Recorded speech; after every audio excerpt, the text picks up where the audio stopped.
Good morning dear students. So अब previous class में मैंने आपको जैसे समझाया था, जो कहानी समझाई थी, स्टोरी समझाई थी, ठीक है, और एक्टिविटी 3 करवाई थी मैंने। तो आज जो है वो मैं आपको करवाऊंगी next, that is activity 4। Okay, on the page number 28। So a prefix is a letter or group of letters that is placed at the beginning of a word to alter its meaning। अब जैसे मैंने आपको first chapter में समझाया था कि prefix क्या होता है या सफिक्स क्या होता है, वो मैं आपको समझाया था फर्स्ट चैप्टर में, ठीक है। तो प्रीफिक्स यहाँ पे क्या होता है? प्रीफिक्स यानी कि ये एक लेटर होता है, या आप कह सकते हो एक ग्रुप ऑफ लेटर्स है, जो कि कब हम लगाते हैं? वर्ड के बिगिनिंग में लगाती है, यानी कि जो वर्ड है उसके स्टार्टिंग में हम क्या लगाते हैं? प्रीफिक्स लगाते हैं, ठीक है। कोई लेटर है या फिर कोई ग्रुप ऑफ लेटर्स है, उसे हम स्टार्टिंग यानी बिगिनिंग ऑफ अ वर्ड, जब स्टार्टिंग करते हैं, बिगिनिंग स्टार्टिंग के वर्ड में हम क्या लगाते हैं? प्रीफिक्स लगाते हैं, जिससे क्या हो जाता है कि उसका जो मीनिंग होता है बिल्कुल चेंज हो जाता है, ठीक है। The negative of some words are formed by adding prefix, यानी कि जो नेगेटिव जो वर्ड यानी जो पॉजिटिव वर्ड्स होते हैं, जब हम प्रीफिक्स को ऐड करते हैं, स्टार्टिंग में लगाते हैं, तो उनका मीनिंग जो होता है पूरी तरह से नेगेटिव बन जाता है, समझ में, यानी कि पूरी तरह से चेंज हो जाता है।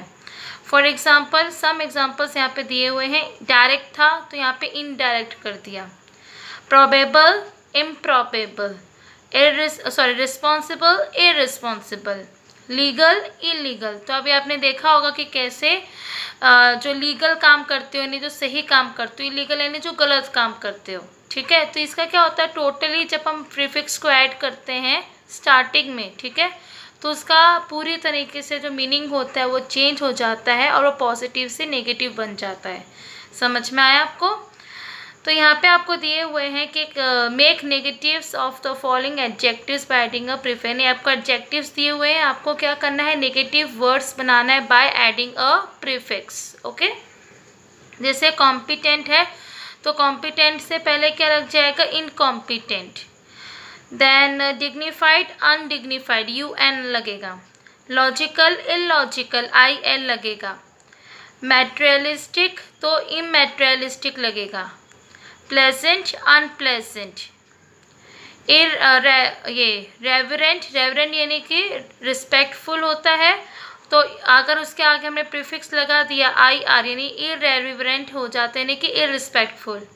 Partial, impartial, definite, indefinite, mature, immature, यानी हमने मैच्योर के पहले क्या लगाया? IM।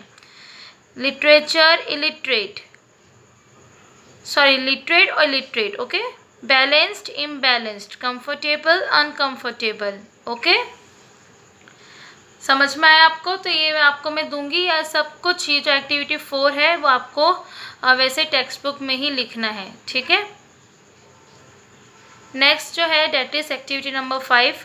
Words are made up of syllables and every syllable contains at least 1 vowel sound, यानी कि अब सिलेबल क्या होता है? सिलेबल यानी जो वर्ड से बनता है, ठीक है। सिलेबल क्या होता है? जो शब्दों से बनता है, यानी वर्ड से बनता है, उसको हम सिलेबल कहते हैं। और हर एक सिलेबल जो होता है उसमें करीब 1 वॉवल साउंड तो होता ही है, ठीक है। अब जैसे यहाँ पे दिया हुआ है वर्ड्स दैट हैव 1 सिलेबल, यानी वर्ड्स जो है जिसमें सिर्फ एक ही सिलेबल होता है उसको क्या कहते हैं? मोनोसिलेबिक कहते हैं, ठीक है। MONO syllabic. मोनोसिलेबिक जिसमें क्या होता है? एक ही सिलेबल होता है, जैसे कम, काम, अ की आ रहा है ना, वॉवल आ रहा है, काम। स्लीप, ई का वॉवल साउंड आ रहा है। क्रॉ, ओ आ रहा है। डेक, ई आ रहा है। हु, ओ आ रहा है। तो इसमें आप देख रहे हो कि सिर्फ एक वर्ड दिया हुआ है, एक ही वर्ड दिया हुआ है, जैसे कम हो गया, स्लीप है, क्रॉप है, डेक है, हु, जिसमें सिर्फ और सिर्फ एक ही वर्ड दिया है, जिसमें एक ही सिलेबल होता है, ठीक है। तो उसे कहते हैं मोनोसिलेबलिक। नेक्स्ट जो है वर्ड्स दैट हैव 2 सिलेबल्स, यानी जिसमें 2 सिलेबल्स होते हैं। फॉर एग्जाम्पल परफेक्ट, 2 हो रहे हैं, अलग अलग हो रहे हैं, एक मतलब कि एक ही वर्ड में 2 अलग अलग सिलेबल्स हो रहे हैं। पर फिर फैक्ट, पर फैक्ट मिलके क्या हो गया परफेक्ट। पर अगर हम इन दोनों को अगर दोनों वर्ड्स को अलग कर देंगे एज सिलेबल तो क्या हो जाएगा, जिसमें दो वर्ड्स जिसमें दो सिलेबल्स होते हैं उसे क्या कहते हैं, बाई सिलेबिक। क्या कहा जाता है, by syllabic, BI syllabic. Okay, SYLLABIC। Okay, तो बाई सिलेबिक जिसमें क्या होते हैं, दो सिलेबल्स होते हैं। ठीक है, परफेक्ट, पर अलग परफेक्ट अलग। मॉर्निंग तो मॉर्निंग। एक्सक्लेम तो एक्सक्लेम, दो आ रहा है, अलग अलग आ रहे हैं ना वर्ड्स, तो बन रहे हैं जिस सिलेबल यानी कि जिसमें करीब एक वॉवल का साउंड आता है। ठीक है, और ये सिलेबल क्या होता है, जो शब्दों से बनता है यानी कि जो वर्ड्स से बनता है उसको सिलेबल कहा जाता है। अब इसमें दो वर्ड्स अलग अलग हो गए, अगर उसको जब हम तोड़ते हैं, ठीक है, जब हम वर्ड्स को ब्रेक करते हैं तो फिर वो दो हिस्सों में बट जाता है। जैसे परफेक्ट है तो पर फिर फैक्ट, समझ में आ रहा है आपको, तो उसको क्या कहेंगे, बाई सिलेबिक कहेंगे। ओके, नेक्स्ट है आपको words that have more than one syllable, यानी कि वर्ड जिससे एक से ज़्यादा होता है तो उसको क्या कहेंगे, मल्टी सिलेबिक। क्या कहेंगे, मल्टी सिलेबिक, जिसमें क्या होता है, एक से ज़्यादा सिलेबल होता है। समझ में आया, जैसे टू गैदर, तो टू जैसे हमने वर्ड्स को ब्रेक कर दिया तो तीन हिस्सों में बट गया, एक से ज़्यादा हो रहा है ना, तो वो क्या हो जाएगा, मल्टी सिलेबिक। ओके, तो टू अलग हो गया, गैद और अर, तो टू गैदर। वैसे ही इन्वेस्टिगेट, अब यहाँ पे चार बन रहे हैं, इन बन रहा है, वेस्टिगेट।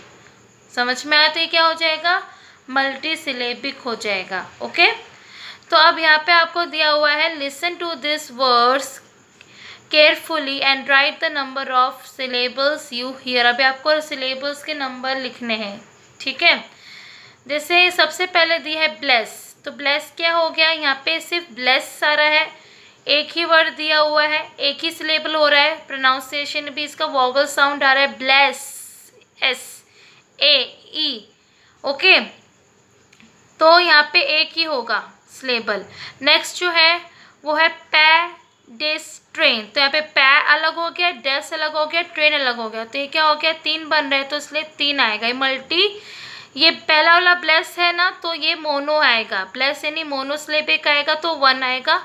पेडेस्ट्रेन तीन है तो मल्टी सिलेबिक आएगा। फार्मर दो हो रहे हैं ना तो टू आएगा, नहीं बाई सिलेबिक हो रहा है।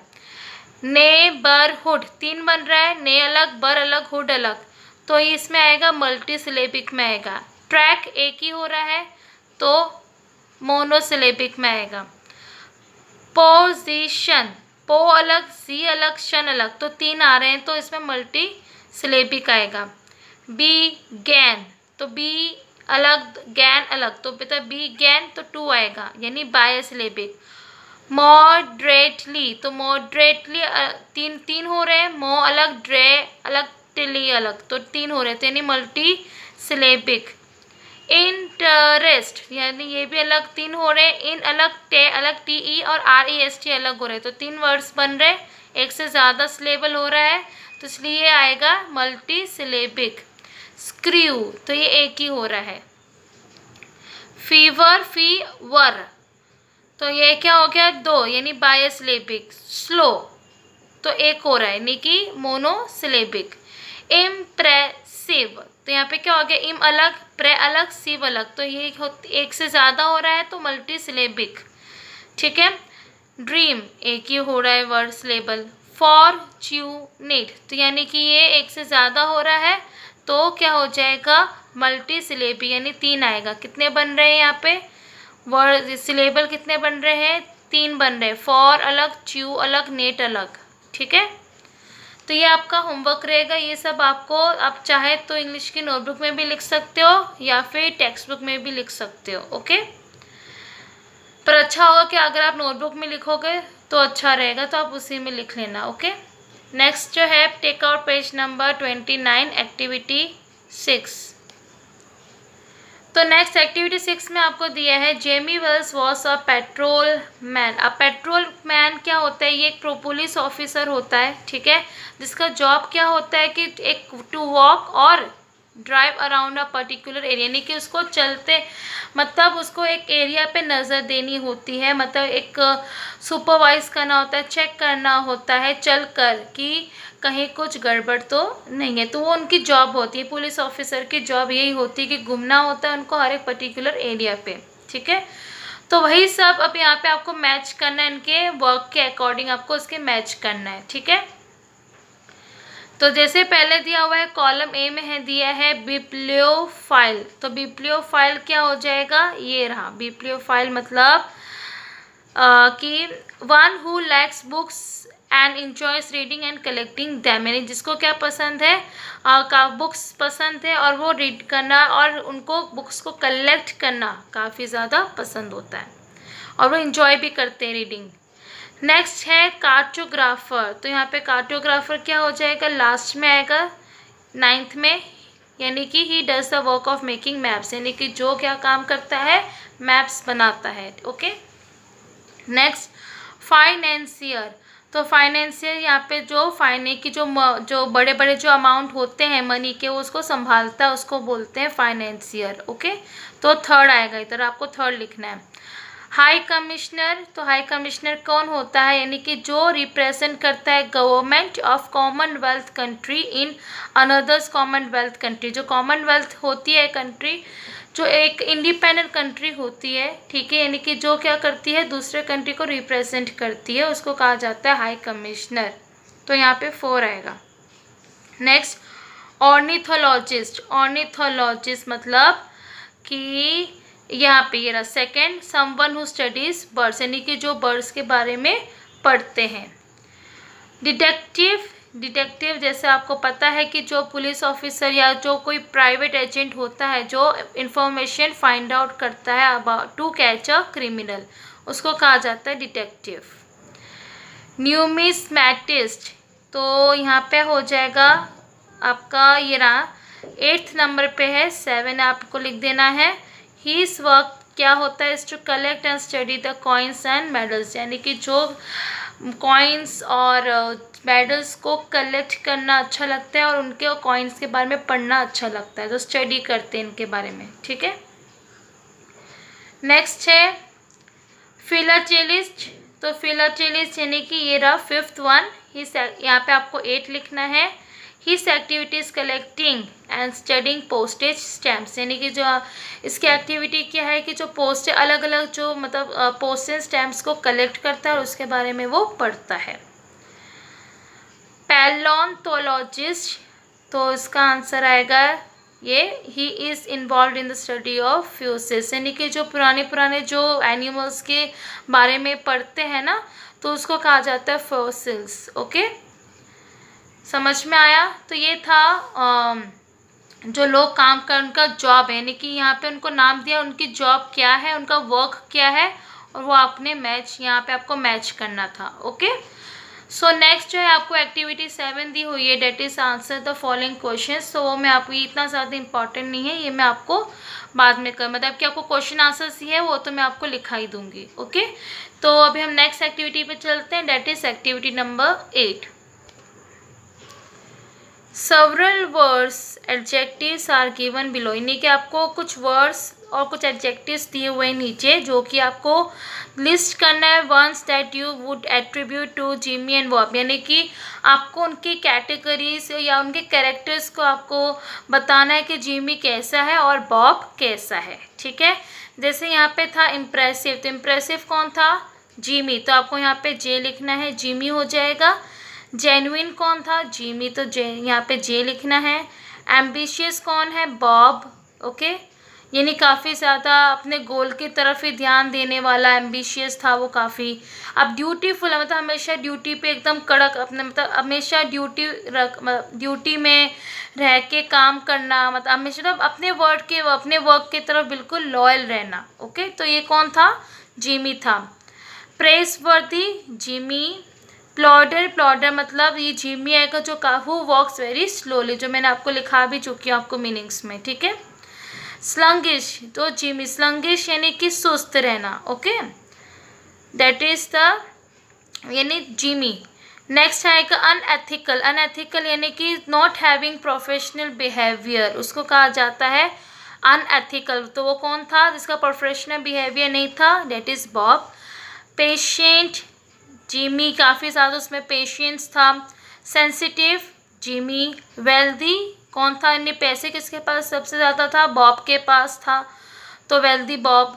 Nobel, Jimmy. Successful, Bob. Arrogant कौन था सबसे? तो गुस्से वाला एकदम, बॉब। बूस्टफुल यानी घमंडी, तो वो होगा बॉब। एक्टिव कौन था? बॉब। एक्टिव यहाँ पे बॉब या जिमी, तो आप बोथ लिख सकते हो। लॉयल, बॉब, और you can say Jimmy, Jimmy भी है। Then simple and ordinary, Jimmy. Reliable यानी कि टू केप्ट हिज वर्ड, यानी कि जो अपने जबान का काफ़ी पक्का था, तो रिलायबल वो होएगा कौन था? बॉब, और यहाँ पे जिमी भी कर सकते हो आप। टैक्टफुल कौन था? जिमी, यानी कि उस टैक्टफुल, ओके, काफ़ी समझदारी से, काफ़ी चालाकी से उसने उसको मतलब लास्ट में बॉब को पकड़ लिया था। हम्बल कौन है? Jimmy. Frank, Bob. Punctual, Jimmy और बॉब दोनों ही थे। इगोइस्टिक कौन था? बॉब था, काफ़ी ज़्यादा उसमें ईगो था। ऑनेस्ट यानी तो सच्चा कौन था? जिमी। स्मार्ट दोनों ही थे, Jimmy and Bob. Dependable is Jimmy.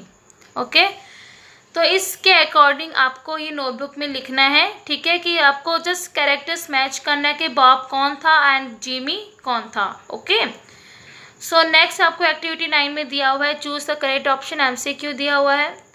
The streets were depeopled, क्यों? Because it was early morning, या फिर it was windy and raining, या इट वॉज कर्फ्यू टाइम। तो आंसर क्या आएगा? It was windy and rainy, काफ़ी ज़्यादा हवाएं चल रही थी और हल्की हल्की बारिश हो रही थी। Then Jimmy and Bob decided to meet after 20 years, because, क्यों? बिकॉज या they would have made their destiny, या they were always in touch with each other, या they would be able to plan their future. तो correct answer क्या आएगा? They would have made their destiny, उन्होंने अपनी किस्मत खुद बनाई। Jimmy sent a plain clothes policeman to arrest Bob because he was afraid, डर रहा था, या ही वॉज एरोगेंट, या ही वॉज वेरी सेंसिटिव। तो answer is he was very sensitive, यानी उससे इतना हो नहीं पाया, इसलिए उसने दूसरे पुलिसमैन को प्लेन क्लोथ पहनकर उसको बॉब के सामने भेज दिया। ठीक है, तो ये था आपका एक्टिविटी नंबर 9। तो इसे भी आप अपनी इंग्लिश की नोटबुक में लिख लीजिएगा। Okay, so next take our page number 32, last activity, that is activity number 10। Activity 10, write the following sentences in indirect speech. Instead of the given reporting verb, use an appropriate verb from those given below. यानी कि इसमें आपको क्या बोला? indirect speech, आपको sentences दिए हैं और आपको indirect speech में इसको convert करना है। और reporting verb के मतलब instead of using in reporting verb, you have to use this words which is given below. जो आप रिपोर्टिंग वर्ब के लिए यूज़ करते थे उसकी जगह आपको क्या यूज़ करना है? ये वर्ड्स यूज़ करना है जो कि आपको दिया हुआ है। ठीक है, जैसे फर्स्ट एग्जांपल आपको दिया हुआ है, जैसे you are not Jamie Wells, Bob said. तो यहाँ पे आपको क्या हो जाएगा? यहाँ पे आपको ये इनडायरेक्ट स्पीच में क्या बन जाएगा? जो बॉब सेड था वो पहले आ जाएगा।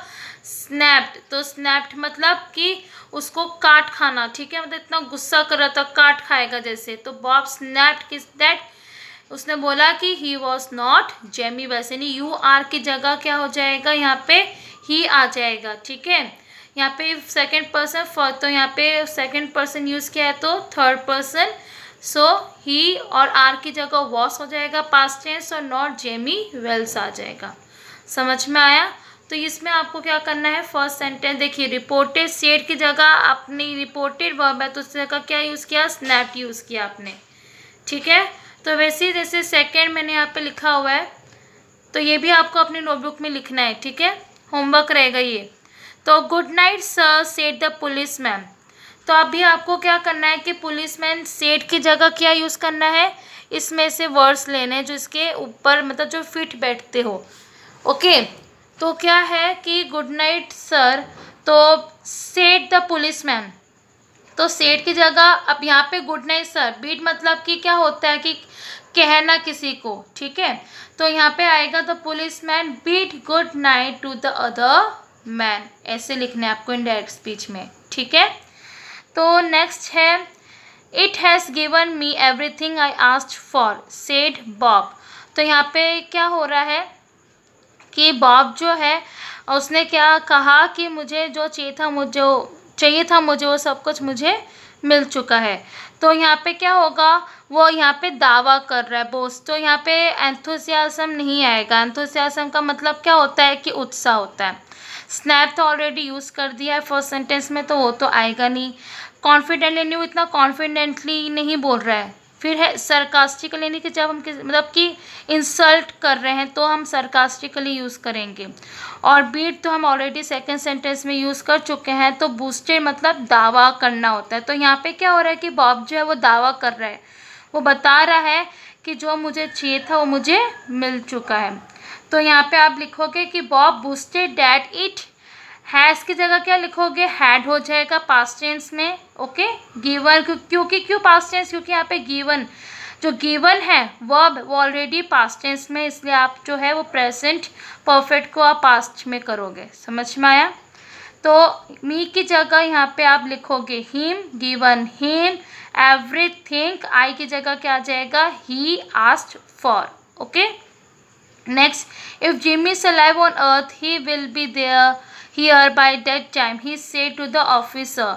तो अब यहाँ पे क्या हो रहा है कि ये जो है जो ऑफिसर ही सेड यानी कि जो बॉब है वो किसको बोल रहा है, ऑफिसर को बोल रहा है। तो काफ़ी एकदम मतलब कॉन्फिडेंटली बोल रहा है। तो हम यहाँ पे क्या यूज़ करेंगे, सेड की जगह क्या यूज़ करेंगे, टोल्ड, मतलब टोल्ड करेंगे। तो he told the officer confidently that if Jimmy इसकी जगह इस यानी कि प्रेजेंट में दिया है, तो जब हम इनडायरेक्ट स्पीच में कन्वर्ट करते हैं तो पास्ट टेंस में करेंगे तो वॉज आएगा। Alive on earth and he will है, तो विल यानी कि फ्यूचर में दिया है तो इसको हम पास्ट में करेंगे तो क्या आ जाएगा, वुड बी हियर की जगह देयर हो जाएगा बाय दैट टाइम, ओके। समझ में आ रहा है आपको। नेक्स्ट है fifth, did pretty well out in the west didn't you ask the policeman. तो अब यहाँ पे क्या हो रहा है कि पुलिसमैन जो है वो काफ़ी ज़्यादा इंसल्ट वे में कह रहा है सरकास्टिकली। तो हम यहाँ पे क्या यूज़ करेंगे, सरकास्टिकली यूज़ करेंगे। So the policeman asked sarcastically if, आप चाहे ही भी लगा सकते हो या नहीं भी, तो ब्रैकेट में चलेगा। If he had done, did की जगह done pretty well out in the west, then फिर इसके बाद आप लिख सकते हो then he asked for the confirmation, यानी कि वो इसमें आप थोड़ा ऐड कर सकते हो कि वो एक कन्फर्मेशन के लिए भी पूछ रहा है लास्ट में कि कि इफ़ ही हैड डन यानी कि क्या उसने थोड़ा मतलब अच्छा किया है वेस्ट में, पश्चिम जो है वहाँ जगह मतलब न्यूयॉर्क के जो पश्चिम है वेस्ट में, वहाँ पे उसने कुछ अच्छा किया है, कुछ बनाया है उसने। तो वो सिर्फ कंफर्म करने के लिए ये पूछ रहा है, इसलिए हमने यहाँ पे लास्ट में लिखा है then he asked for the confirmation, okay. Last दिया हुआ है आपको, I came 1000 miles to stand in this door tonight said the man at the door. तो अब यहाँ पे क्या लिखोगे कि जो the man at the door है वो आप लिखोगे सेड की जगह टोल्ड। अभी काफ़ी ज़्यादा एंथुसियाज्म का मतलब क्या होता है, उत्साह। तो काफ़ी ज़्यादा उत्साह में ये बोल रहा है कि डैट जो मैन खड़ा है दरवाजे पे, ठीक है, वो कह रहा है दैट ही है। अभी हमने यहाँ पे हैड क्यों लगाया, बिकॉज आई केम की जगह केम जो है वो पास्ट टेंस में ही किया हुआ, इसलिए हमने यहाँ पे हैड लगाया है पास्ट टेंस में, और आई की जगह हम ही करेंगे, ओके।